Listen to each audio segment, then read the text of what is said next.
officially fall as of, I believe, today, if not tomorrow when I'm filming this. So it's finally time for me to talk to you about my spooky season book recs. Let's just dive right in. So starting off strong, Empire of the Vampire by Jay Kristoff. It might take you the entire spooky season to read it, but it's vampires, it's dark, it's gritty, it's violent, it's devastating, and I just feel like fall is the perfect time for this. Then we have Riders by Veronica Rossi. This is book 1 of a duology. I should also mention that Empire of the Vampires, book 1 of a trilogy, I believe. Book 3 comes out November. But this is a duology. It's completed. It follows the 4 horsemen of the apocalypse. And it follows these 4 boys who die in tragic circumstances and then are reincarnated as the 4 horsemen, and they have to save the world from the demons. It is super, super good. Again, short, but impactful. Small Favors by Erin A. Craig, and frankly, anything by Erin A. Craig. This is just the only one I own. This one is a standalone about this small village in the middle of this dark forest, and it's said that creatures lurk in the woods, and strange things start happening. People go missing, and it just like this, they just slowly like devolve into madness, and you're trying to figure out what is happening. It follows the main character. She, God, what's her name? I can't remember her name. Ellery. And she is like the second oldest child of like 5, and it's like follows her as she's watching all this unfold. It's really good. It's like a fever dream, very creepy, and yeah. Then we have Little Thieves by Margaret Owen. This isn't so much, I mean, it's kind of spooky at times, but it follows Vanya, who is masquerading as a princess with help of this magic pearl necklace that makes her look like the princess. And she's basically trying to, she also at the same time is kind of like pulling like a Robin Hood act, but stealing from the rich to fund her getaway scheme. And it follows her as she steals from the wrong person and is cursed by a god, and to turn into jewels if she doesn't like repent for what she's done. And it's like her story of trying to like get out of that, trying to figure out how to solve the mystery of like what the god even means. And I'm doing a terrible job explaining it, but it is really good. She's a morally gray kind of anti-hero type character, and I just feel like fall perfectly fits the vibe of this book. It is book 1 of a trilogy, I believe. Then, of course, we have The Immortal Rules. This is vampires and zombies in a future post-apocalyptic world. Dystopian vibes, enemies to lovers romance, and trying to find the cure for vampirism and the zombies. It's book 1 of 3. You definitely need to read this. It is one of my favorite series of all time. And we have The Beautiful by Renee Adia. That's not right.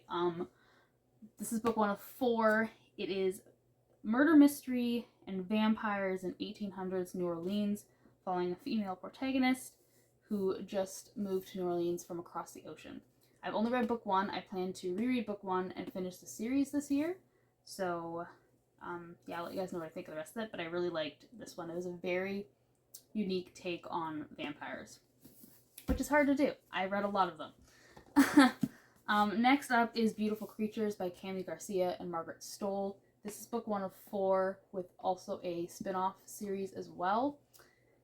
They're quite thick, but this is set in the South. It follows Ethan, who's a regular human boy, as he falls in love with Lena, who ends up being a witch. There's dark and light witches, and Lena is a few months or whatever away from her birthday, where it will be decided which side of the equation she falls on. Her older sister, is a dark witch, and her mother was, and she's really worried about following in their footsteps. So you have witches, you have sirens, you have necromancers, there's vampires in here, there's also a few other mystical creatures as well, but it is really well done. Lots of history, lots of southern gothic type stuff, and obviously romance as well. Next up is one of my favorite books of last year, The Gathering by C.J. Tudor. This is a murder mystery set in small town Alaska in a world where vampires exist and are kind of like a minority in the world. They're like hated by a lot of people, especially religious people, but they're their own community, like their own race almost, and I don't think they have to drink blood. But anyway, there's a colony of vampires that lives close to this small town in Alaska, and when a young boy is murdered, all eyes are and fingers are pointing to this vampire colony. But the main character is a detective that specializes in vampire forensics, and she comes in to actually solve the murder and not just, blame somebody just as a scapegoat. And she also finds out that there was a similar murder to this one like 30 years previously, and the story unravels from there. This book was incredible from start to finish. I did not guess any of it, but it all made sense at the same time. So it's a standalone as well, I'm pretty sure. But if you love vampires and you love things creepy and dark, definitely read this one. It was unlike anything I'd ever read before. Then we have Secrets of the Forest by Helena Brady. She's a fellow indie author.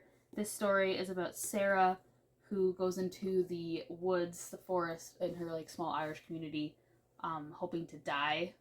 And she meets the resident ghosts there and uncovers kind of like the mystery of the forest and the monster that lives there. And it's a really good story about what it means to die and, sometimes wanting to, but like basically Sarah's not ready yet, so they don't let her stay. But yeah, it's a really good conversation on thinking that there's nothing left for you in the living world when that may not be true. Anyway, it's a little creepy at times. There's a monster in the forest.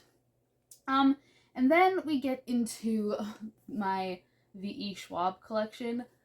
Basically, anything by V.E. Schwab is a fall read, in my opinion. That's just her vibes. But in particular, I'm going with these five. So first of all, The Invisible Life of Addie LaRue. This is a standalone adult fantasy novel about Addie, who begs a dark god, basically, to live forever, but then in consequence is cursed to be forgotten by everyone she meets. And this is her story over the course of 300 years as she tries to influence the world around her through art without ever leaving a mark, until she meets a man who remembers her, and then it kind of unfolds from there. But this is tragedy. It's bargains with the devil. Yeah, it's perfect for fall, in my opinion.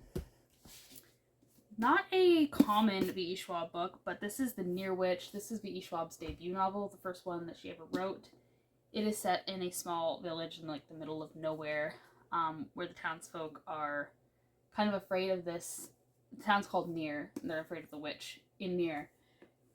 And all these young children start to go missing, and they're blaming the witch, and the main character is kind of trying to get to the bottom of it all, if there really is a witch, and if there is, like, did they do something to anger her, like, trying to get to the motivation behind it all. But it's really good. Creepy, but not too creepy. It's, like, kind of more, like, middle grade almost. Then we have Gallant, which is, like, the epitome of spooky season books, in my opinion. You have the main character, Olivia Pryor, who is mute and an orphan, and she gets a letter at the beginning of the book asking her to come back home to her ancestral home, Gallant, which she didn't know existed, like she didn't know who she was. But when she gets there, she finds out that the supposed person who sent the letter has been dead for several years. So she's kind of trying to unravel the mysteries of Gallant while seeing all the ghouls that live there, because she can see these ghosts. She doesn't know why she can see ghosts, but she's always been able to see ghosts and ghouls, and there's plenty of them at the manor. And then also she wonders about the door in the garden that her cousin says she must stay away from. It is so good. You have to read it. It's a standalone as well.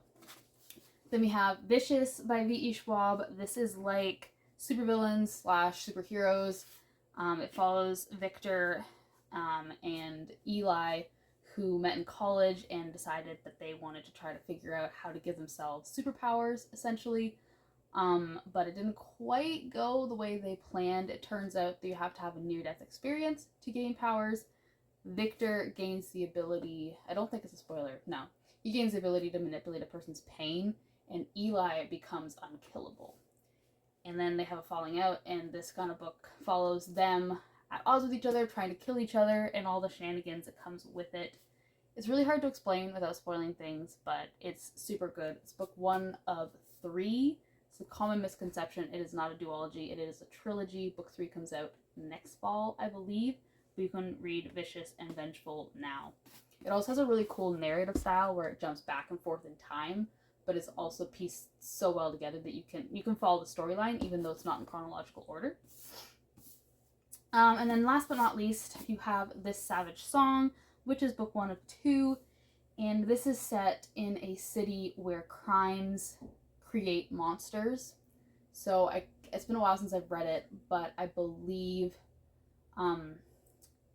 accidental death, I think, creates the monsters that eat people, and then murder, I believe, like first degree, like intentional murder, creates the vampires essentially that feed on human blood, and then you need an incredibly catastrophic event like a bombing to create the I can't remember what they're called, but they eat human souls.